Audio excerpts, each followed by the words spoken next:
Okay, so now that our shaders are ready, we can quickly take a look and see how they work. We should be fine now. Shouldn't be black anymore. Cool, so this is working. Awesome. So everything is still pretty messy at the moment, but it's fine. Like, we have our middle mountain that is kind of floating, and that is probably simply because the displacement is activated. I do find those roofs to be a bit bright, so I'm just going to check if the texture is properly working. It seems like it is, so it's probably just the map that is really bright.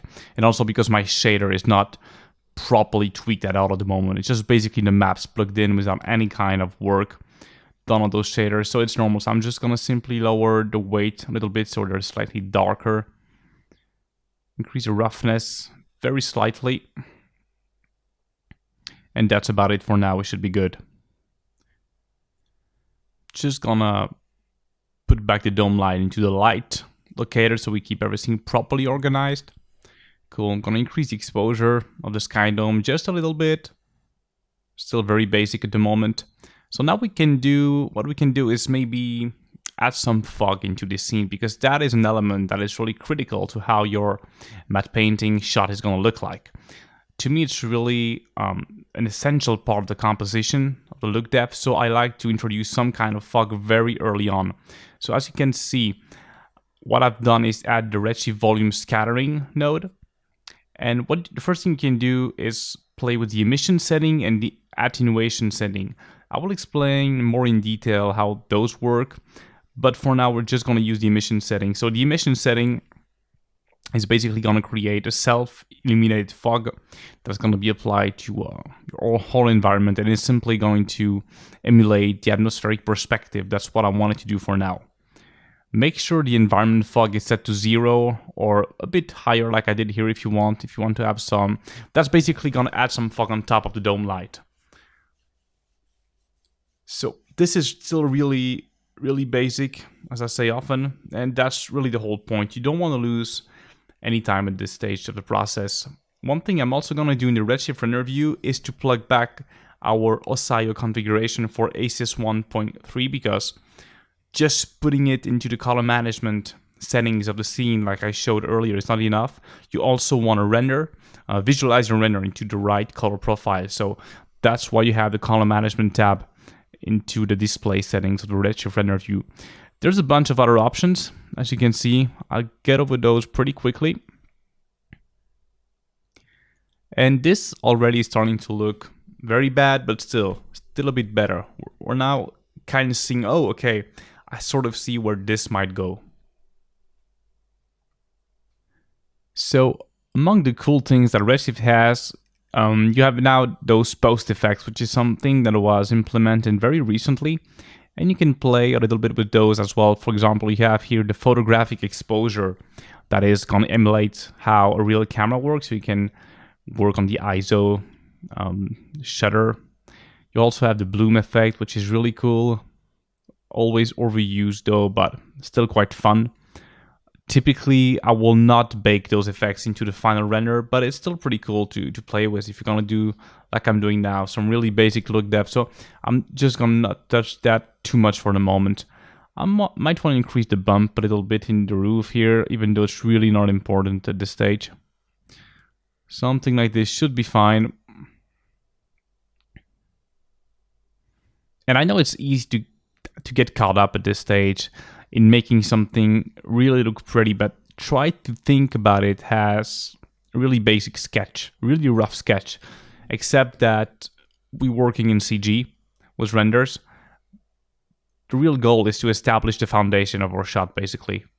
That's all you should be thinking about at this stage. I may also want to refine a little bit the composition. Once again, just the foundations of the shot. So just putting this bridge into another direction, I think, helps guide the eye a lot better, I think, towards our castle, and makes the whole thing more balanced.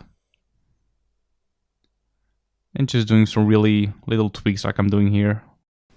Now, typically, if you work in a big studio, quite often you will get something like this sort of lookout from the layout department, because yeah, it's called the layout also.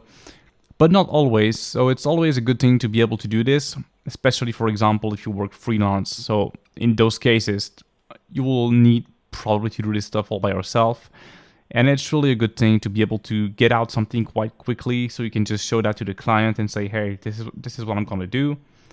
So you can make all those big decisions right now before jumping into the detailing and really the fun stuff, basically. Okay, so at this stage, I think it's time to go back into our reference folder. Take a look at our main reference, which is probably this one. Then also take a look at our photo bash pack, because if you remember previously, I talked about the importance of trying to find one single photo if possible. Maybe 2 or 3, but if possible one that really has all those elements you're gonna try to match, so our plate essentially. So in this case, I chose this pack from PhotoBash. All the photos pretty much have the same lighting, but I think I'm gonna go for one of those. This one probably, I think, because I kind of like the sky, because it's overcast, but also with some like blue spots in it, and also it has those background mountains, so I have informations about how those mountains would look in terms of like atmospheric perspective, for example. So I'm gonna open Photoshop, create a new document. So as I said, we are working 239, so 1920 by 804. But what you will probably want to do is also double the resolution, because you always want to work in double the final resolution when it comes to matte painting. It just helps blend all the details nicely, especially when you have a lot of overpaint going on. So let's just import our photo, just scale it. Obviously really basic stuff here, just try to see where the horizon line is. So I'm not wasting any time here, it's gotta be really quick. If you want it to be really precise, I guess you could do like a basic render, like I'm gonna do now actually. Just make sure to deactivate the background. And now our alpha is white, as you can see, and that's because we have some fog on top of it. So deactivate the environment alpha replace. And now our alpha is fine, and we can save this as a PNG, for example. PNG, sorry. English is still not my first language, in case you haven't noticed. So let's just call this blockout, for example.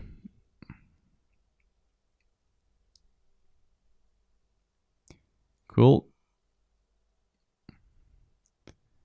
Let's open this into Photoshop and just simply place this on top of our backplate so we can see where the horizon line is. Pretty straightforward stuff, I know. Cool. I'm also doubling the resolution. I could have done a render twice the resolution. Obviously this is kind of pixelated. It's not pretty, but it's fine. So obviously I need to lower this horizon line a little bit. Something like this should be fine. And already I can see if I use this photo, I will probably not need the 2 mountains layers of my CG. I will be able to replace that with photo elements. And it's just gonna look much better. And quick word about that actually.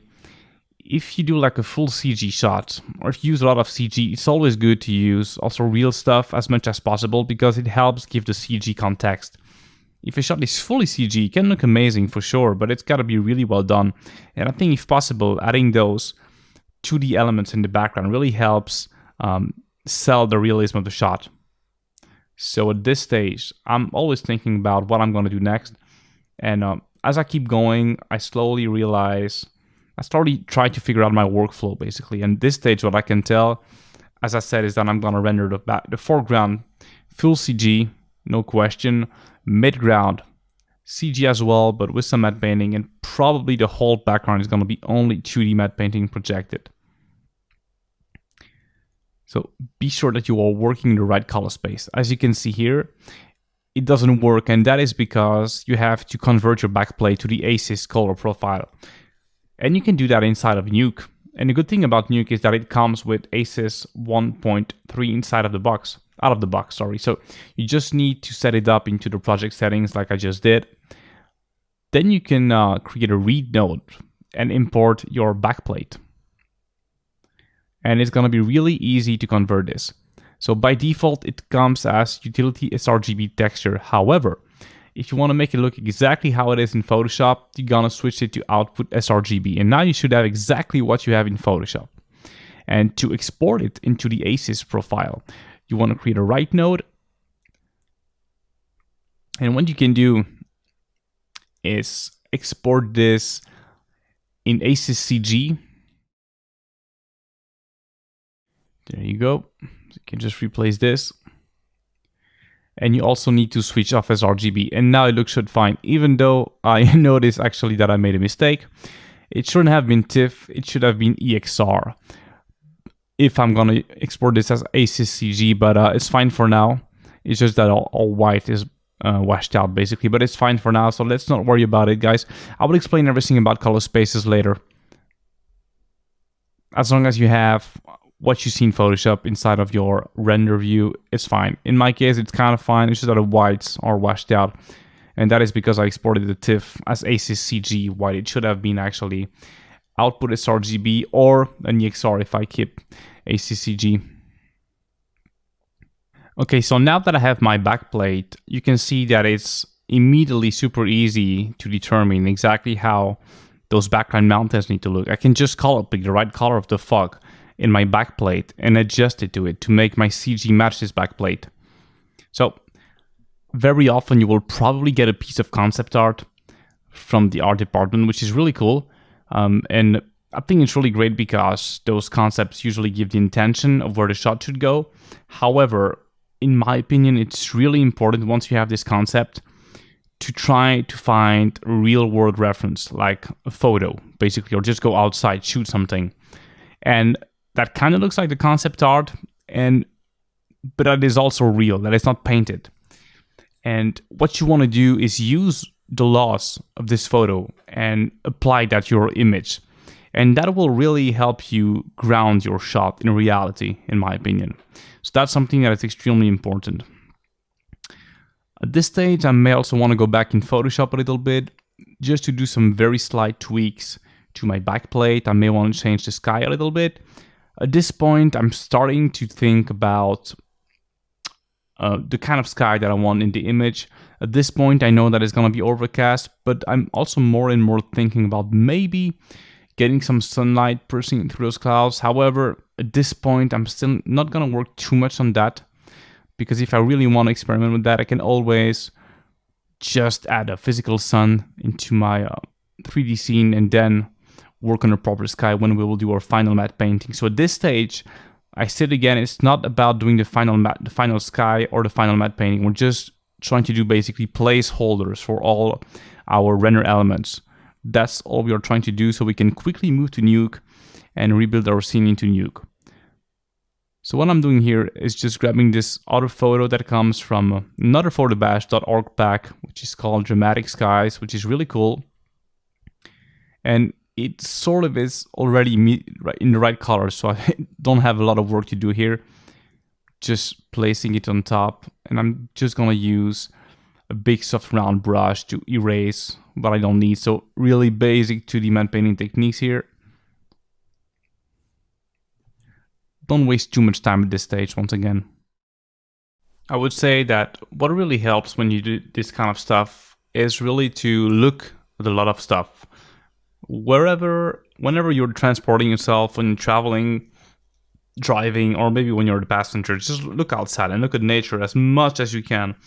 That really will help you build your visual library, and that really will help you doing those stages of the process faster and faster and more efficiently, because you will understand, like almost instinctively, how natural light works, how fog works, and this kind of stuff. So study a lot nature and natural lighting. Like too often I see like a sky that is lit in the wrong way that is comped in a shot that has been lit differently. This kind of stuff really doesn't work, so you really have to train your eye for that. Okay, so once your plate is ready, you simply reload your Nuke script with the right image, and you export it back again, and then you reload it inside of Maya. If you just renounce the render like I just did, it should update it. Okay, so I think we're almost good to go. I just may want to add back a little bit of fog onto the backplate by tweaking the environment fog settings. I also may want to slightly touch the lighting by tweaking my dome light exposure. So just do your final tweaks. Tweak a little bit the lighting, fog, and once you think you are ready, we can move on to the next phase of the process, which is gonna be the matte painting bash.